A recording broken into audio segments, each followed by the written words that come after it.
Assalamualaikum warahmatullahi wabarakatuh.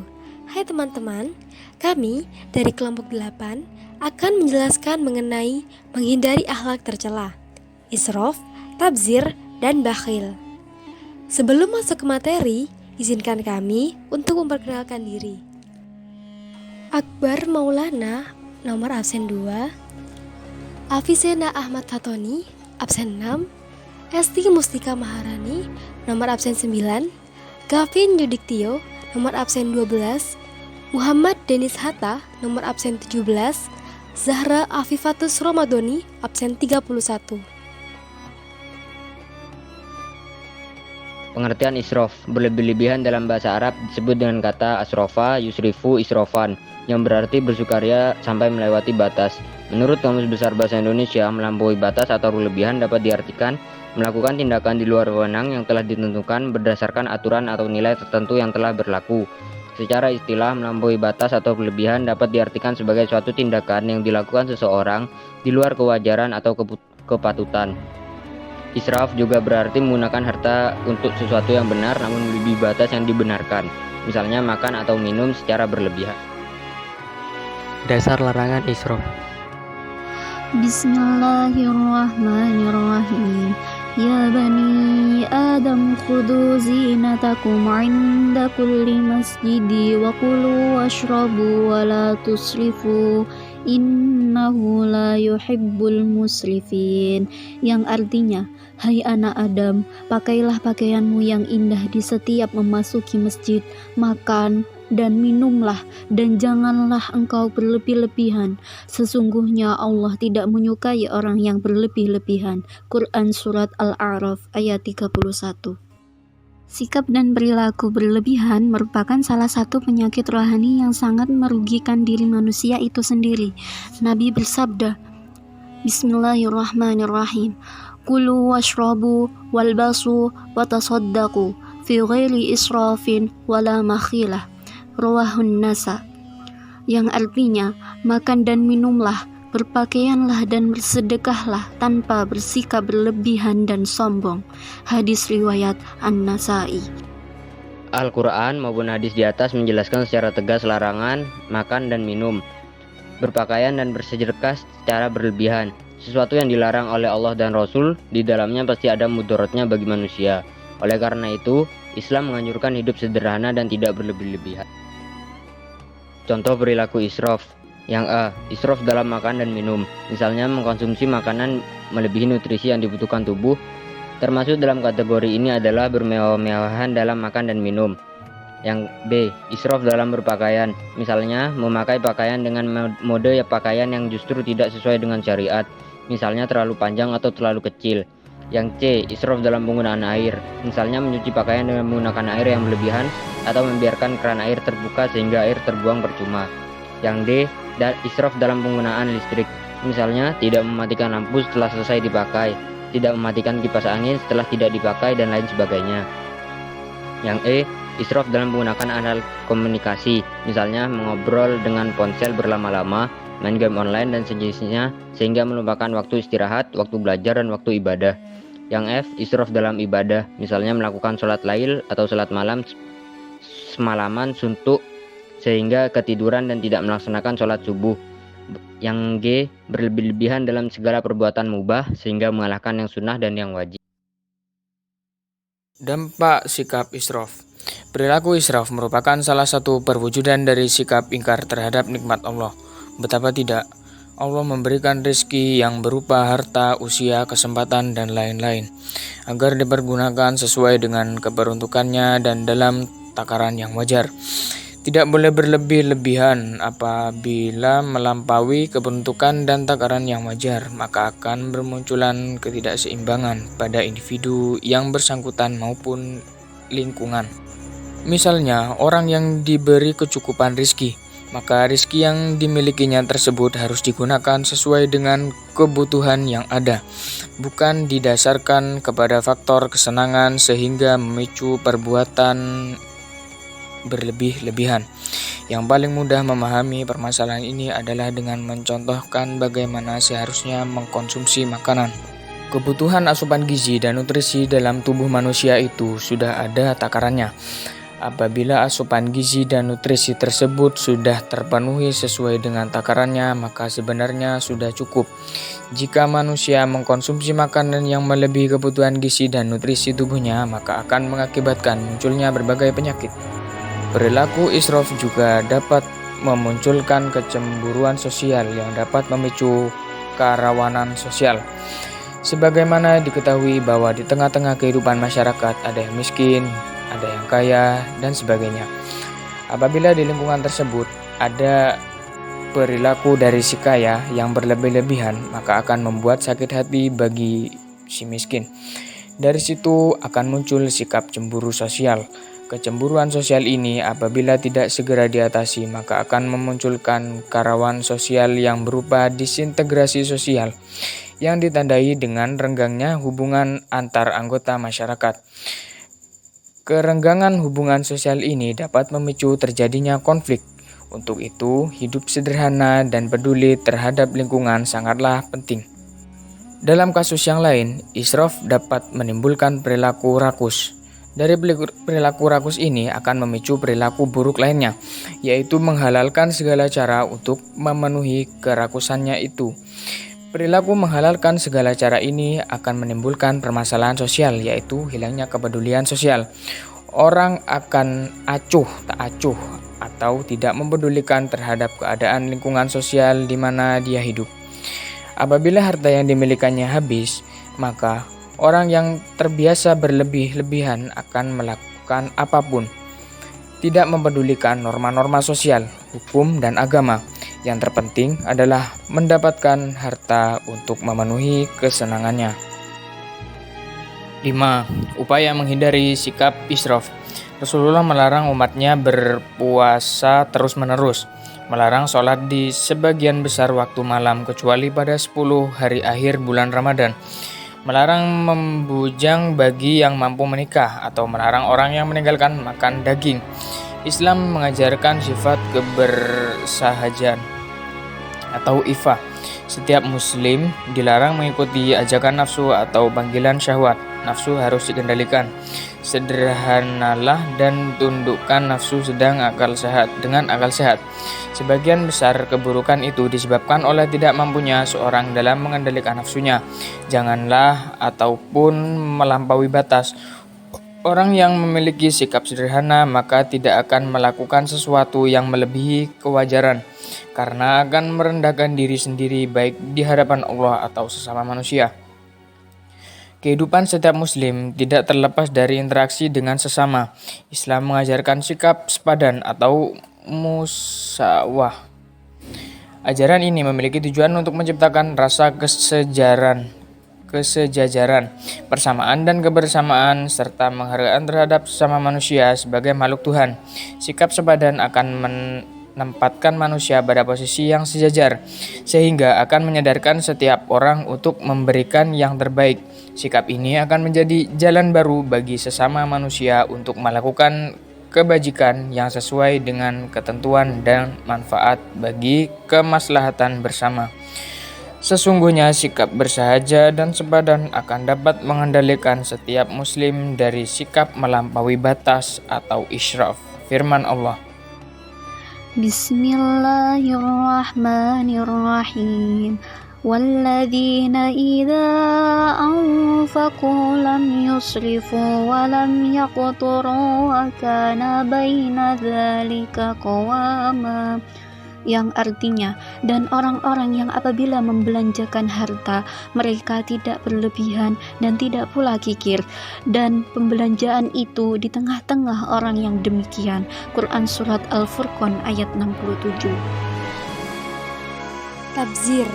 Istilah tabzir berasal dari bahasa Arab, disebut dengan kata tabdiro, yubaddiru, badaro. Dalam tafsir Departemen Agama, diartikan sebagai suatu perbuatan menghambur-hamburkan harta. Menurut Kamus Besar Bahasa Indonesia, tabzir diartikan berlebih-lebihan atau menghambur-hamburkan dalam pemakaian uang ataupun barang. Secara istilah, boros adalah perbuatan yang dilakukan dengan cara menghambur-hamburkan uang ataupun barang dengan tujuan untuk memenuhi kesenangan. Tabzir juga diartikan sebagai menggunakan harta untuk sesuatu yang tidak benar, misalnya membelanjakan harta untuk tujuan maksiat. Sebagian ulama memahami tabzir atau pemborosan sebagai suatu pengeluaran yang bukan hak. Jika seseorang mengeluarkan hartanya sebanyak apapun untuk sesuatu yang hak, maka orang tersebut tidak disebut dengan sebagai pemboros. Sebaliknya, apabila seseorang mengeluarkan harta untuk perkara yang batil, walaupun sedikit, maka dia disebut pemboros. Perilaku boros adalah termasuk hal yang batil, dan seluruh perbuatan setan pasti mengandung kebatilan, sehingga tindakan yang dilakukan oleh orang yang boros mempunyai kesamaan dengan perbuatan setan, yaitu sama-sama perbuatan batil. Sehingga Allah Subhanahu wa Ta'ala menempatkan pemboros sebagai saudara setan. Pemboros dan setan juga mempunyai kesamaan dalam hal keingkarannya kepada Allah. Dalam hal membelanjakan harta, pemboros tidak akan mempertimbangkan aspek kemanfaatan dan kemudaratan. Bahkan, aspek nilai-nilai agama atau hukum agama pasti dikesampingkan. Mereka akan membelanjakan harta hanya sekedar untuk memenuhi hasrat kesenangan dan memenuhi hawa nafsu. Bahkan, para pemboros akan merasa puas walaupun harta yang dikeluarkan tersebut untuk kemaksiatan. Ukuran boros atau tidak bukan terletak pada jumlahnya, tapi terletak pada tujuan dan kemanfaatannya. Dari pengeluaran harta tersebut, apabila membelanjakan harta melebihi kebutuhannya, maka itu termasuk pada perbuatan israf atau berlebih-lebihan. Akan tetapi, apabila membelanjakan harta untuk tujuan yang tidak jelas dan tidak ada manfaatnya, maka sedikit ataupun banyak adalah termasuk perbuatan tabzir atau boros. Contoh perbuatan tabzir. Sebagaimana dijelaskan dalam pengertian tabzir, bahwa perilaku tabzir adalah membelanjakan harta pada jalan yang salah atau tidak hak, maka contohnya banyak sekali. Setiap pengeluaran uang, barang, dan jasa untuk keperluan yang tidak hak atau perbuatan maksiat, maka itu termasuk kepada perbuatan tabzir. Misalnya, A. Memberi sumbangan untuk kegiatan hura-hura dan kemaksiatan.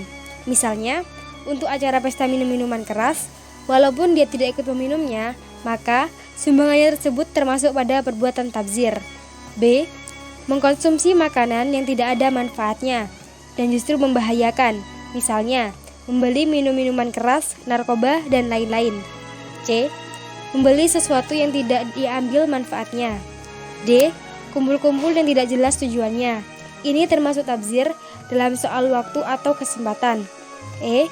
Segala sesuatu pembelanjaan yang tidak memperhitungkan tujuan dan kemanfaatan dan hanya menuruti kesenangan. Bahaya sikap tabzir. Orang yang memiliki perilaku tabzir di mata Allah merupakan saudaranya setan.